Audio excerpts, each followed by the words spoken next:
Buenos días a todos. Hoy estamos en un nuevo capítulo del podcast de David y Goliat. Para los que no nos conocen y nos están escuchando y luego nos verán, es un podcast de emprendedores para emprendedores y nuestra pretensión es que sea un espacio de conocimiento, de inspiración, de experiencia para futuros emprendedores. Yo soy David, a mi derecha está mi querido compañero Pablo. Hola a todos. Somos del Sabio del Sultán. El Sabio del Sultán es una consultora de comunicación estratégica que precisamente se dedica a ayudar, a asesorar a emprendedores, autónomos, pymes, para lanzar y posicionar su marca en el mercado. Y antes de presentar a nuestra invitada, siempre nos gusta dar las gracias al Collab de las Naves, que ha sido un poco el culpable de ponernos en contacto y que podáis venir a contar vuestros proyectos. Esta mañana tenemos a Flavia, que ahora nos contará más cosas, quién es, qué proyecto tiene. Pero yo te quería leer una cosa que leí el otro día en una entrevista tuya y me llamó mucho la atención. Ahora precisamente que estamos un poco de resaca electoral, que decías, ojalá todos los políticos fueran Asperger, claros, directos y honestos. ¿Qué quieres decir con esto? Que me pareció muy interesante. Vale, bueno, buen día primero y muchas gracias por la invitación. A ver, eso en realidad fue algo en una entrevista que me hicieron en la radio que salió y después resulta que todo el mundo me pregunta por esa frase que fue, bueno, pero bueno, bien, eso es también lo lindo, ¿no? Lo que sale sin pensar. A ver, en ese me refería, porque nosotros nos dedicamos sobre todo a las personas con autismo tipo 1 o lo que antes se llamaba síndrome de Asperger, ¿vale? Entonces, la afectación, que es más notoria, es en la parte de comunicación e interacción social, ¿vale? ¿Eso qué significa? Significa que son personas que no entienden muchas veces el lenguaje social, esos matices. O sea, nosotros nos comunicamos no solamente con el lenguaje, también con los gestos, con la mirada, cómo nos vestimos. Ellos todo eso no lo entienden, ¿vale? Entonces, yo siempre digo, lo que ves es lo que hay. No hay poses, ¿vale? Son muy literales. Si tú le haces una pregunta, ellos te la van a contestar, pero de una forma con una honestidad brutal. Tienes que estar preparado, ¿vale? Porque te van a decir lo que piensan. No hay Filtros, ¿no? Ninguno. Y entonces, claro, no nos gustaría que los políticos fueran así, que no hubiera pose, que cuando les preguntan algo sean brutalmente honestos. Yo creo que todos querríamos unos políticos Asperger. Totalmente. Tienes toda la razón. Ojalá fuera así. Ahora entiendo bien la pregunta.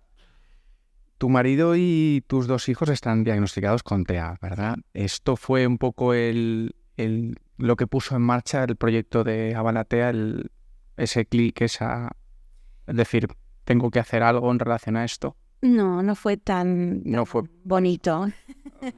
Yo creo que en realidad todos los emprendedores y emprendedoras notamos algo en nuestro entorno, notamos una necesidad, detectamos algo y ahí surge la idea y a partir de ahí emprendemos, ¿vale? Y esa idea la bajamos a tierra y la transformamos en un emprendimiento. Y fue así.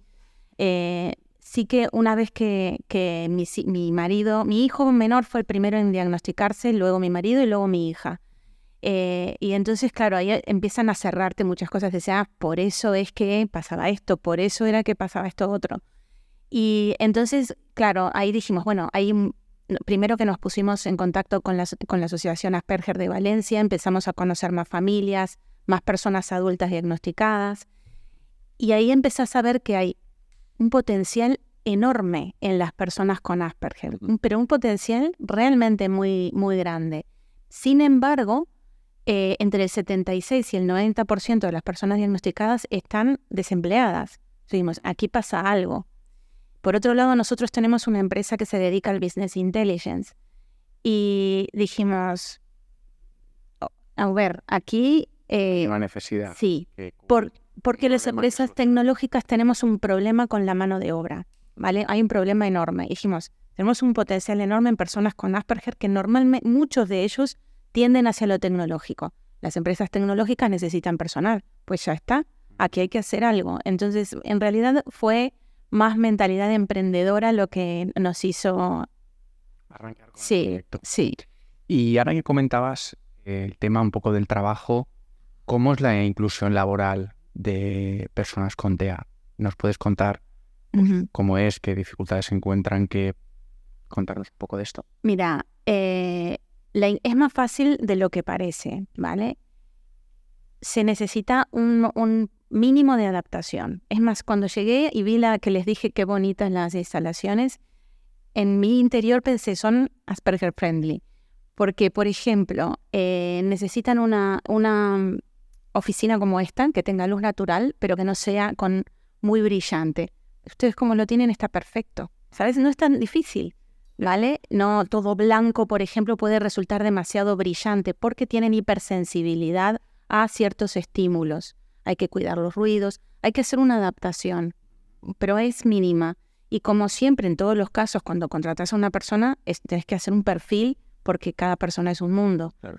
¿vale? Hay ciertos rasgos comunes en las personas con Asperger, pero luego cada persona es un mundo. Y hay que hacer un estudio de ese perfil y una adaptación para ese perfil. Vale. El otro día, precisamente, invitamos a Rosa de Integrar Azafatas y ella nos decía que al final el problema un poco era el desconocimiento, en su caso pues, en relación a las personas con síndrome de Down, con discapacidad intelectual, y que muchas veces no era un rechazo como tal, sino la falta de conocimiento sobre cómo son esas personas. ¿Crees que pasa un poco lo mismo en este caso y al final a veces ese rechazo quizás que tenemos es por ignorancia, por falta de conocimiento, por no entender bien qué es lo que les sucede? Sí, yo creo que sí. A ver, yo creo que en el caso del Asperger o TEA se dan dos situaciones.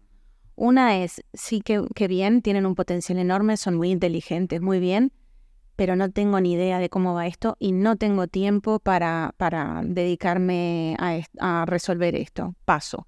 Esa es una de las barreras. La otra es, que son un estereotipo, pero sí que es cierto que la capacidad intelectual de las personas con Asperger es media o superior a la media, pero hay un cierto estereotipo de que son muy inteligentes, brillantes, que sí que hay muchos, ¿vale? Entonces, muchos emprendedores o empresarios o empresarias dicen, vale, contrato a un genio, voy a contratar a un Bill Gates o un Elon Musk, ¿vale? Que son personas que han dicho públicamente que están diagnosticadas. Y encima me va a costar una nómina de 1.500 euros y además me voy a desgravar la seguridad voy a tener subvenciones, pues ya está. Y no es así, ¿vale? Una persona con Asperger sí que tiene un potencial, puede dar muchísimo, pero hay que adaptar el puesto. Y entonces se dan los dos casos, ¿vale? Te queremos preguntar, por tu situación personal, ¿cómo es convivir con personas con Asperger? Suena complicado, la verdad, pero preferimos que nos lo cuentes de primera mano. A ver, al final es como todo, para mí es normal, Claro. porque es mi normalidad. A ver, convivir con... sí, es que claro, para mí es tan normal, ya sí que es cierto que nos hemos adaptado, nos hemos ido adaptando sin darnos cuenta al Asperger. Y me doy cuenta cuando estoy con otras familias que me cuentan cosas que hacen y yo digo, claro, yo eso no lo podría hacer jamás. Como por ejemplo, nuestras vacaciones, siempre tendemos a ir a lugares tranquilos por lo que comentaba antes de la hipersensibilidad. No pueden estar en una ciudad. Nosotros vivimos en un lugar tranquilo, no podemos vivir en el centro de una ciudad. Nuestra casa también, sin darnos cuenta, está adaptada al autismo. Es más, hace unos meses tuve que hacer un taller de inclusión laboral, ¿no? Entonces, ¿qué tener en cuenta justamente para adaptar un puesto de trabajo? Y había mucho interés, pero mucha insistencia y muchas preguntas con la parte de infraestructura, cómo adaptar las infraestructuras. Entonces, después de hablar mucho, de hacer talleres, al final les dije, ¿quieren que les muestre mi casa? Estas cosas que salen así sin pensar. Como me había mudado hace poco, tenía el típico vídeo que le mandas a tus primos y a tus primas, ¿vale? Para mostrarles cómo quedó la casa. Entonces, conectamos, fue el éxito y después en el feedback, la mejor parte del workshop había sido cuando les mostré mi casa.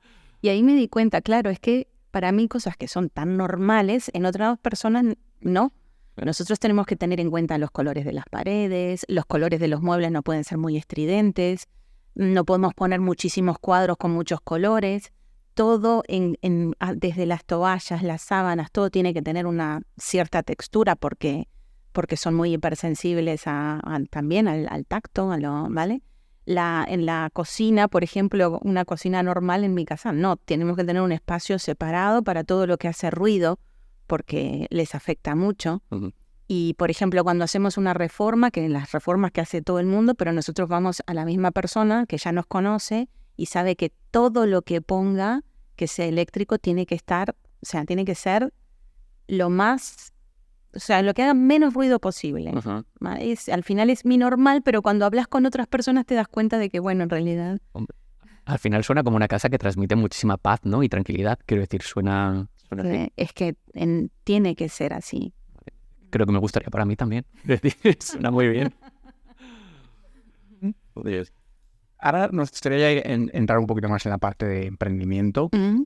Y te quería preguntar, cuando empiezas a configurar e idear el proyecto, ¿qué tipo de estrategias has utilizado para acercarte a las empresas, sensibilizarlas y de alguna manera que apuesten por estas personas? ¿Cómo hiciste o cómo haces ese proceso? A ver, ese es... yo me estoy dirigiendo sobre todo a un nicho que es en las empresas tecnológicas y que me voy directo al dolor. Entonces, están abiertas a escuchar, ¿vale? Porque hay un dolor que es la retención del talento, Sí. ¿vale? Las empresas, claro, el problema que tenemos todas las empresas tecnológicas es que tú tenés que invertir en una persona para que sea productiva. Y normalmente, tú haces esa inversión y cuando ya está productiva, produciendo, se va, ¿vale? Porque es lo que se da en nuestra empresa también, ¿vale? Entonces... no se me hace difícil que me escuchen porque claro, voy directo al dolor porque lo conozco, porque es mi dolor también en nuestra empresa familiar. Entiendo. Y siguiendo con esta línea, ¿nos podrías contar, digamos, un poco los primeros pasos, las primeras ideas que tuviste para llevar a cabo el proyecto? Me imagino que primero hay muchas ideas en la cabeza, pero luego pues se ordenan. Sí. Sí, un proceso, una metodología. En tu caso, ¿cuáles fueron esas primeras ideas de decir, voy a estructurar esto de esta manera? ¿Qué hiciste para llevarlo eso a la realidad? A ver, nosotros ya tenemos una empresa, ¿vale? Entonces, esto sería un spin-off de nuestra empresa, Okay. ¿vale? Entonces, nosotros le dedicamos, sobre todo yo, soy la que me dedico a desarrollar este proyecto. Entonces, ¿cómo lo he hecho? Primero, muchísimo análisis. Yo me he pasado horas, pero muchísimas horas, viendo cómo bajarlo a tierra, ¿vale? Para que sea, con un análisis por todos los costados, pero sobre todo financiero, Sí. porque esta idea tiene que ser sostenible financieramente también. Uh-huh. Entonces, he llegado a la forma jurídica que creo que es la que va a funcionar, que es una empresa de inserción laboral. Uh-huh. Y claro, pero una empresa de inserción laboral no tiene fines de lucro. Entonces, ¿vale? Pero bueno, hemos pasado, sobre todo yo, muchísimo tiempo haciendo un análisis del por qué sí, el por qué no. Y bueno, y con metodologías, bueno, sobre todo también el estar en una aceleradora como es Las Naves, ayuda muchísimo, muchísimo. Eso te íbamos a preguntar precisamente, si buscaste algún apoyo externo que te ayudara un poco a trazar, ¿no?, toda esa estrategia, todo ese análisis, y recurriste al collab de Las Naves. Sí. Mira, yo primero pasé por Cocréate. Cocréate depende de Valencia Activa, ¿vale? Entonces ahí empecé con la idea y a desarrollar la idea.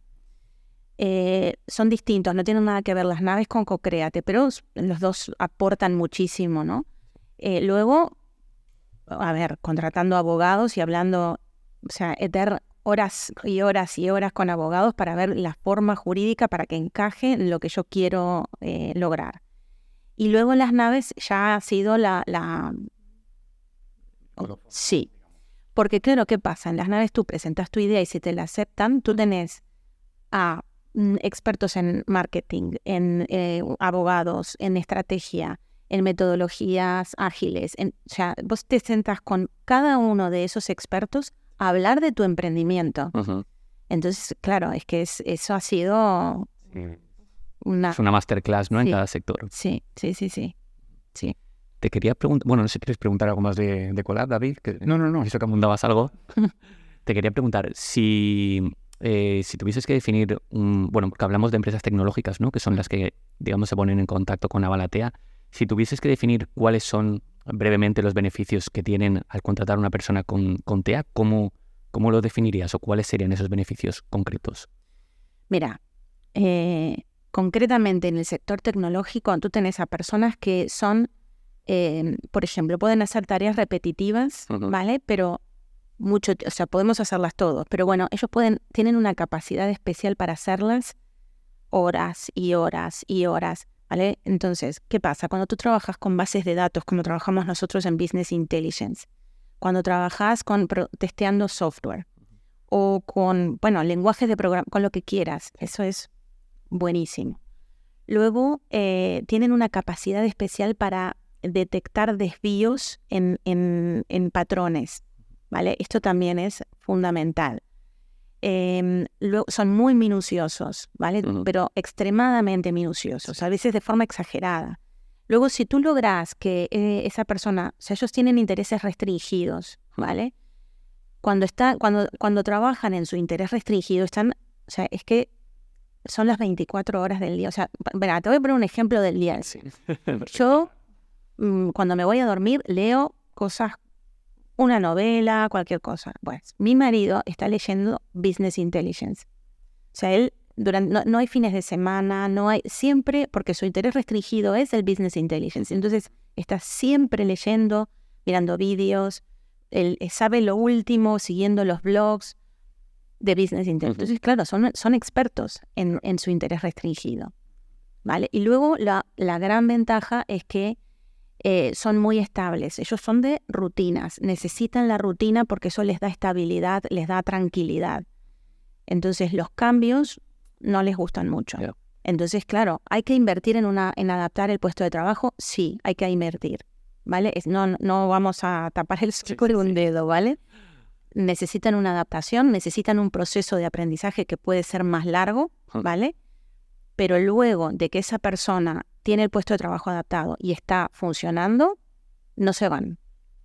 Volviendo al camino, ¿no?, del emprendimiento y demás, ¿qué dificultades encontraste para lanzar el proyecto? Porque esto es una parte también muy importante que, bueno, pues cada gente que está pensando en lanzar un proyecto le interesa y al final pues todo camino tiene obstáculos y dificultades. Entonces, en tu caso, ¿qué dificultades encontraste en este lanzamiento? A ver, voy a ser honesta y además, a ver, la realidad, claro, hay que vivir. A mí me hubiera encantado poder haber sacado la idea adelante antes, pero claro, hay que trabajar, hay que funcionar, hay que facturar, ¿vale? Hay que facturar. Y eso para mí fue la principal dificultad, ¿vale? Luego es... la otra dificultad creo que puede ser, que necesitamos la financiación. Eso es una dificultad también. No sé, que al final que fuera sostenible a nivel económico. Sí. Leyendo también, preparándonos un poco esta charla, leí que eres una emprendedora nata, cosa que aquí nos gusta mucho. Entonces, me surge la pregunta de, ¿es algo que tú has llevado siempre dentro, desde joven, ese carácter emprendedor? ¿Es algo que has llegado por circunstancias de la vida? Viene un poco a colación de si el emprendedor pues nace o se hace. En tu caso, ¿qué sería? A ver, yo creo que es una mezcla, ¿vale? Yo estudié ciencias económicas, entonces siempre estuve, desde siempre estuve muy enfocada en empresa, en negocio, creo que todos los emprendedores tenemos algo que te nace, Pero creo que una persona emprendedora puede ser emprendedora también en un trabajo, no necesariamente tiene que tener una empresa. Hay muchas personas que además también, a ver, si tú tenés que contratar a una persona, ¿no te gustaría que fuera emprendedora, que siempre tenga ganas, siempre esté pensando, que te traiga ideas, o sea, yo creo que se puede ser emprendedor sin ser empresario. Sí, o sea, que digamos que es una característica innata, ¿no?, en la persona. Sí, yo creo que sí, creo que sí. También puede ser que se haga, ¿vale? Yo nunca no había pensado en emprender, o sea, siempre, no sé, porque será que por mis padres, no había pensado, nunca soñé con ser empresaria, pero cuando nosotros emigramos, nosotros somos latinoamericanos, nacimos en Uruguay, vinimos aquí hace 20 años y creo que fue la forma que entendí que era poder hacer lo que yo quería.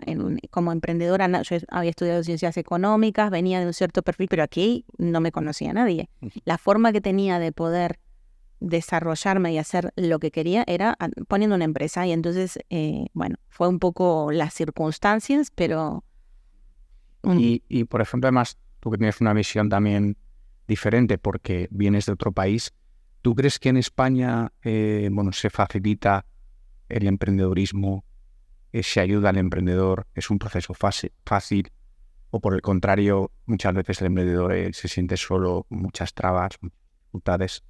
¿Cómo crees aquí que es ese proceso, esa ayuda?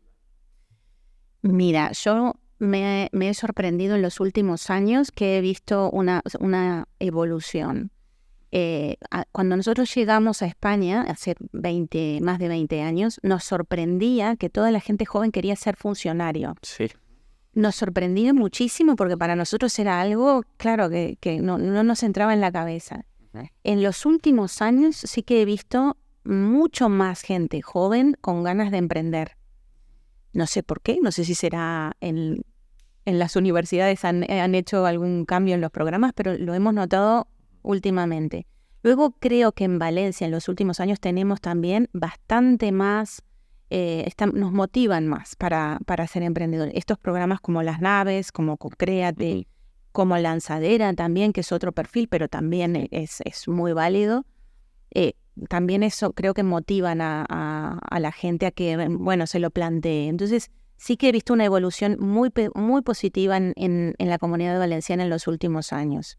Sí, yo espero también que esa evolución continúe, porque al final parece que el sueño de cualquier persona española sea tener un puesto de funcionario, y creo que necesitamos un poco diversificar. Correcto, es que se necesitan los funcionarios, pero se necesitan también los emprendedores y sí. Exacto. Y te queremos preguntar, por tu experiencia como emprendedora, ¿qué dirías que es lo mejor y lo peor dentro del mundo del emprendimiento? Lo mejor yo creo que es la pasión, porque haces algo que te apasiona. O sea, si emprendes es porque querés. Sí. ¿Vale? Entonces, ya eso te dice algo. Estás llevando a cabo o haciendo realidad tu pasión. Entonces, eso es lo más lindo. Creo que es lo más lindo. La creatividad te vuela, siempre estás con ideas y bueno, y lo difícil, bajemos a tierra esa pasión y hagamos lo posible, ¿vale? Y luego está la inseguridad, por supuesto, ¿vale? Que nosotros ya hace 20 años ahora ya estamos tranquilos, pero en los primeros tiempos es difícil. Yo creo que no sé si, no conozco a nadie que me diga, no, desde el principio fue... Sí, vamos, sería difícil encontrar a alguien que diga, no, sí, desde el primer año me fue increíble y todo fue como la seda. No, creo, al menos de momento, todos los que han pasado por aquí ha sido un camino duro, un camino difícil.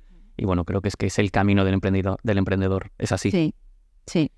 Y te iba a preguntar qué cualidades crees que debe tener un emprendedor. Una ya la tengo clara, que es la pasión, eso está claro.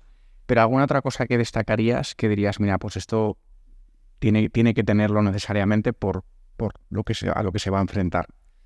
Yo creo que una de las cosas que veo a veces, y muchas veces en lo que fallan, es que hay que ser realista. Y realista significa, a ver, es algo que veo bastante.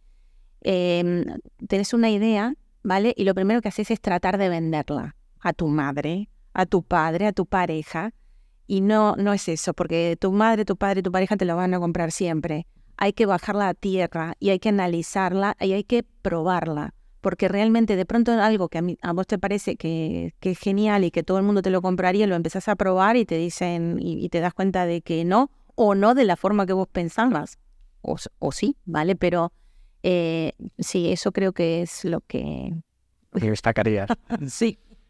Y luego, siguiendo con este proceso, pues muchas veces en el camino, pues lo que comentábamos antes, uno se encuentra dificultades, obstáculos, momentos de duda, cosas que le salen mal. Cuando a ti personalmente eso te ha sucedido, ¿cómo gestionas eso, no? Decir, vale, esto no me ha salido bien, pero voy a seguir adelante. ¿Cómo lo gestionas o en qué te apoyas para superar ese obstáculo, esa dificultad? Bueno, en mi caso, mi socio es mi pareja que está diagnosticado con Asperger. Entonces es un caso especial, porque claro, por todo lo que contaba antes de las características, de que son tan minuciosos, nosotros cada idea que hacemos, o sea, que tenemos, la analizamos, pero de una forma extenuante, ¿vale? Entonces, ¿cómo era la pregunta que me quedé ahora colgada? Sí.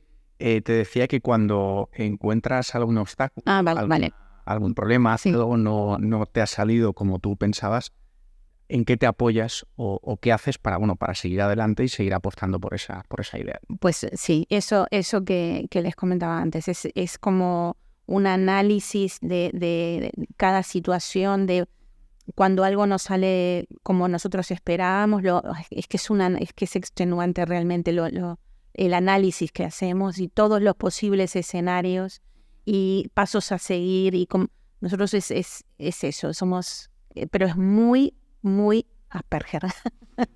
No, pero realmente tiene mucha razón, porque al final yo creo que hay muchas ideas, muchos proyectos, pero otra cosa es que luego se puedan realizar o sean buenos, o sean válidos. O sea, creo que esa es la verdadera dificultad, en poder luego convertir esa idea en negocio, porque al final ideas buenas hay muchas, sí, pero yo creo que la dificultad es dar ese paso y que eso al final sea un proyecto pues bueno, rentable, útil. O sea, ahí está la dificultad.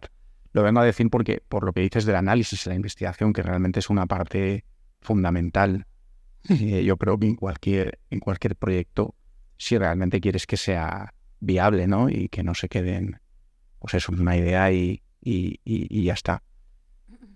Aprovecho y pregunto. Claro que sí. Bueno, estás en un podcast de emprendedores y creo que es pregunta obligatoria. ¿Qué le aconsejarías a alguien que está ahora mismo pensando en emprender? No sé, con tus años de experiencia y demás, ¿tienes alguna clave que puedas compartir? A ver, creo que a nosotros nos funciona lo que les decía antes, ese análisis, ese bajar a tierra. Hay un montón de metodologías de que el Canvas, por ejemplo, para mí es ideal, porque es una forma de realmente que te va llevando, te va guiando a bajar a tierra tu idea. Y sí, mi recomendación es, tiene que haber, creo que una mezcla. Nosotros somos exageradamente analíticos por nuestras características, pero también tiene que haber un poco más de osadía, o sea, que a nosotros nos faltan, y lo reconozco. O sea, bajemos a tierra, analicemos y luego... Despeguemos, ¿no? Sí. Tira para adelante, como se dice en Belén. Exacto. Pues nada, estamos llegando poquito a poco al final de la charla. Una pena, porque está siendo muy, muy interesante por muchas razones. Y yo ahora te quería preguntar, ¿qué te gustaría ver en el futuro a nivel de inclusión laboral de personas con TEA dentro de unos años? ¿Qué te gustaría que cambiara o que mejorara comparando con el presente? A ver, si hablamos de sueños, a mí me gustaría, que realmente, primero que se visibilizara el Asperger, el autismo, y que esos estereotipos se eliminaran, que se eliminaran las barreras a la inclusión, y de pronto que las empresas cambien un poquito el modelo de inclusión, que sea más horizontal, que sean más abiertos a la neurodiversidad, porque nosotros nos dedicamos al Asperger porque es lo que yo conozco, pero la neurodiversidad es muy amplia. Hay personas con hiperactividad, con dislexia, que también tienen muchísimo potencial, y de pronto un nuevo modelo de empresa que sea más horizontal y más abierto, ¿no?, a la neurodiversidad, creo que a la larga a la sociedad le sería muy, muy rentable. Muy de acuerdo y ojalá sea así. Y luego en tu caso personal, particular, con tus proyectos, además siempre nos gusta preguntarle a la gente que viene, ¿cómo te gustaría verte dentro, por ejemplo, de 10 o 15 años con este mismo proyecto, con otros? ¿Tienes algún plan de futuro relacionado con lo que haces? Sí. A ver, a mí me gustaría que la empresa que estamos creando, Avalatea, que es una empresa de inserción laboral, fuera un referente a nivel tecnológico. Ese es lo que me gustaría, que mostrar al mundo que una empresa formada por personas con autismo realmente se puede hacer y que además puede ser una empresa puntera a nivel tecnológico, ofreciendo servicios y productos tecnológicos que sean un referente. Si hablamos de sueños, eso es lo que me gusta. Sí, se cumplirá seguro. También va de sueños así. Claro. Pues nada, Flavia, te queremos preguntar ya por último, ¿dónde podemos encontrarte? Es decir, si alguien está interesado en contactar con Avalatea, ¿cómo lo hace? A ver, nosotros es una empresa, una spin-off de nuestra empresa. Entonces, lo más fácil es lagobecu.com, que es nuestra empresa de Business Intelligence. Sí. Y ya estamos... O sea, Avalatea todavía no está funcionando. Está en los próximos meses sí que ya va a estar, porque ya estamos creando el consorcio de entidades promotoras. Pero entonces, a través de nuestras redes Lagobecu, ahí van a encontrar todo lo que quieran saber sobre nuestro proyecto. Muy bien, pues lo pondremos en la descripción del capítulo para que sea accesible a todo el mundo. Y bueno, creo que con esto ya nos despedimos, ¿verdad? Sí, nada, yo, Flavia, darte otra vez las gracias por venir. Creo que ha sido muy interesante. Primero, y se lo decimos a todos, porque sois proyectos con un claro propósito, marcas con propósito que decimos nosotros, y eso hace mucha falta. Luego porque contribuís a dar visibilidad a personas que muchas veces por desconocimiento, por ignorancia, pues no es que rechacemos, pero al final no entendemos y eso igual nos hace apartarnos un poco. Entonces creo que hacéis una labor fundamental. Y nada, darte las gracias por venir a este modesto espacio. Y nada, nosotros nos despedimos.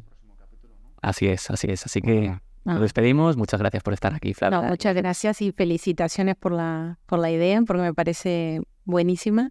Y que sea un espacio de esto para hablar de lo nuestro, del emprendimiento. Pues nada, muchísimas gracias.